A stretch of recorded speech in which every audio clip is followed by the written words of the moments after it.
Hello, this is my project on why America is turning into a failed democracy by Kian Mishadi. So, according to the Harvard University poll, 52% of young people in America believe that America's democracy is either in trouble or has failed. I would like to agree with this statement due to the reasons that the Electoral College is a broken system and the polarization caused by the political parties. So, what is the Electoral College? According to Ginsburg, the president is chosen by electors through a process called the Electoral College. Each state's political parties choose their own slate of potential electors, and when people vote for the president and vice president, they are technically choosing between each party's slate of selectors, who are almost always loyal to the party's nominees and go on to vote for that candidate. So today we have 538 total electors. Each election it is different. This number comes from the sum of the state's number of House and Senate members. This is slightly biased and a four smaller states, which I will get into later into this presentation. The way it is, the way it works is that the winner takes all the votes. For example, the current president Biden received all 16 of Michigan's electoral college votes, although he only won 50.6% of the votes. Um, there also have been other instances where popular vote in the electoral college did not match. And the most recent example would be Trump's winning of the 2016 election. Although he did have 3 million less total votes, he had more electoral college votes. As we see in the graph right next to us, in 2020, President Biden had 306 votes for the electoral college, which he had 79 million total votes from the total voters. President Trump or former President Trump had 700 or 73 million votes with only 232 electoral college votes. In 2016, we see that Trump had 304 electoral college votes with 62 million or about 63 million, and Miss Clinton had 227 votes and she did not win, even though she had 3 million more voters. So why was this created? The Electoral College was created in 1787 during the Constitutional Convention. There were many concerns from the founding fathers on about how the president should be elected. So a lot of people in these were afraid that the bigger states would have more power than the smaller states. So they wanted to give some power to the smaller states by creating this electoral college rather than having a direct democracy and everyone voting for it. This was a form of protection like over candidates who could just manipulate public opinions in order to benefit themselves. This also helped people who had limited access in certain areas. If people lived in rural areas and were away from the urban population, electors, the electoral college candidates would go and talk to these people and get their vote and vote for them that way. This was also a compromise of the Virginia and New Jersey plan, as the Virginia plan wanted to go based on state's population, and the New Jersey plan wanted to go on set amount of members of Congress. So why is the Electoral College broken? Well, there is unequal voting power. So although larger states may get more votes, votes are actually favored towards smaller states as they have more electoral college votes per person. For example, Wyoming has the least electoral college votes in the whole country, 3. So that means they have one elector for every 177,000 people, while Texas has 32,000 electoral votes, which is one elector for every 715,000 people, meaning that one person's in Wyoming has a 4 times likely chance of having a greater impact than a person in Texas, which is slightly unfair. So, and then there is also something called swing states. There are certain states where they either will go towards one party each time. They're not completely set. For example, Texas has always been a Republican state, while California has been mainly a Democratic state. these are not swing states. There are other states where they just flip-flop back and forth depending on the current president. So usually people will campaign more. The presidential election will campaign more into these states because they know they can get they have a higher chance than flipping these states than they are California or Texas for the other party. Not only that, votes really don't matter in this situation. So in the election of 2000, where President Bush won, there were over 105 million voters. However, only 26 million in 30 states was needed to win. So there were 80 million useless votes, which doesn't make sense because everyone should have an equal say. But based on this, everyone doesn't. Also, this happened in 2018 or 2008, which had nearly 132 million votes, which President Obama won.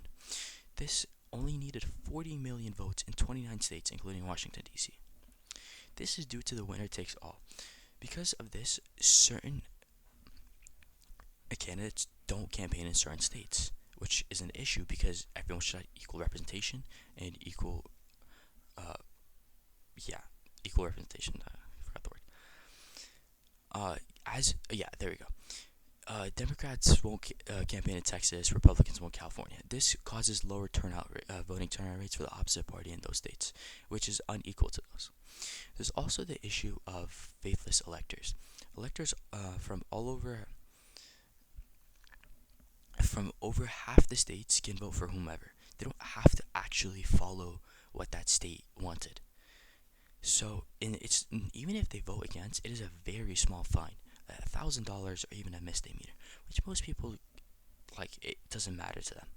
This also encourages a two-party system, which many people think it's voting for the lesser of two evils.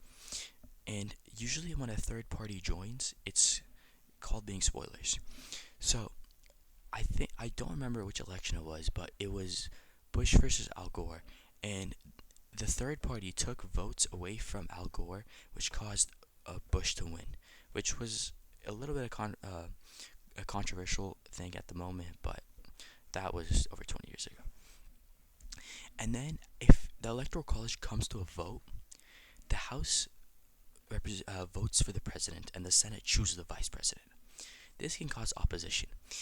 If one party favors the House and the other party favors the Senate, there might be a very different choice. In one party might choose a Democratic and vice president, and the other one might choose a Republican, and vice versa. This can cause opposition. It also can mean it could be won without the popular vote, as mentioned on this slide before. Then, furthermore, what are political parties? Well, according to Britannica, a political party, a group of persons organized to acquire and exercise political power. Political parties originated in the modern form in Europe and the United States in the 19th century, along with the electoral and parliamentary systems whose development reflects the evolution of parties. Well, currently in the United States, there's two main parties. We have the Republicans and the Democrats. Republicans are mainly conservative, while the Democrats are mainly liberals, which are two different things. You can be a liberal Republican, and you could also be a conservative Democrat. They are usually not hand in hand, but it's generally a trend where most Republicans are conservative and most Democrats are liberals. Well, the Democratic Party started with James Madison and Thomas Jefferson, who were opposing the ideas of Federalists. Then we had the Republican Party, which started in 1854 with the anti-slavery. The first ever Republican president was Abe Lincoln, which is surprising. So how has this caused a rift? The polarization of political parties. Within the last 40 to 30 years, there have been way more division between the two parties. 92% of Republicans are to the right of the Democratic median, and 94% of Democrats are to the left of that median for the Republicans. This image right here on to the right, we see in 1994, they were very much more closer together. They were closer, had more. This purple shows the amount they have in common. However, in 2014, which was 10 years ago, probably even more spread apart today, because I could not find an image representing today, we see that this has even spaced out way more. So this little purple part has become smaller, and today's probably even more smaller, considering the facts after COVID and many other mishaps that have happened since 2014. And not only that, the Pew Research also showed that 37% of Republicans see Democrats as a threat to the nation, and 27% of Democrats see Republicans as a threat to the nation. Since they are not interested in the other side, people tend to become friends with people who share the same political values and live in places that share the same ideas. This causes polarization, as they don't have a place to share and gather ideas from the other group. They just reimburse and reinforce themselves with the ideas that they already have, almost like an echo chamber effect. Well, the reasons in this like division slash polarization, one is due to ideological shifts. Well, there have been many disagreements from the Republicans and Democrats on taxation, healthcare, climate change, and social issues. Some of these social issues involve immigration, LGBTQ rights, and gun control. Either party is either for it or against it, or somehow disagree with either side. Not only that, there's also been a lot of uprise in the social media and information sources. Social media usually reinforces certain biases, creating echo chambers. This creates like a very like community of some like-minded individuals who then oppose and dislike the other side more and more. Not only that, political strategists and campaigns try to slander and demonize the other party. Now, they also gerrymander certain sections to get better votes so they have a better chance of winning elections. There's also another reason because of the structural factors of the Electoral College. Since the winner does take it all, it's not due to popular vote. It causes more divisions, as it's not the say of the actual people, it's the say of whoever like campaigns better in certain states, which is not the overall population of 350 million so far people, which about only I think 280 million can vote, 279 million can vote. So it doesn't have to fully account for that. So how is the Electoral College and political parties connected? Well, campaign focuses on swing states, as since they're known for swing states, they know that certain states are unwinnable. A Democrat is almost very guaranteed to never win Texas. This can cause more of a rift between representation, since a Democrat will not likely visit Texas and agree with its people. The people of Texas will likely dislike that Democratic candidate. This causes a rift. Not only that, it also enforces the two-party system. A third party will be ignored since there's only two parties, and many of these two parties will tailor their policies towards either party for better chance of winning, which is fair because that's how they're supposed to win, but it doesn't help work together and get the total vision of everyone. And in order to win, you must become more polarized and more this. Trump had a very successful campaign using Build the Wall and other forms of very, very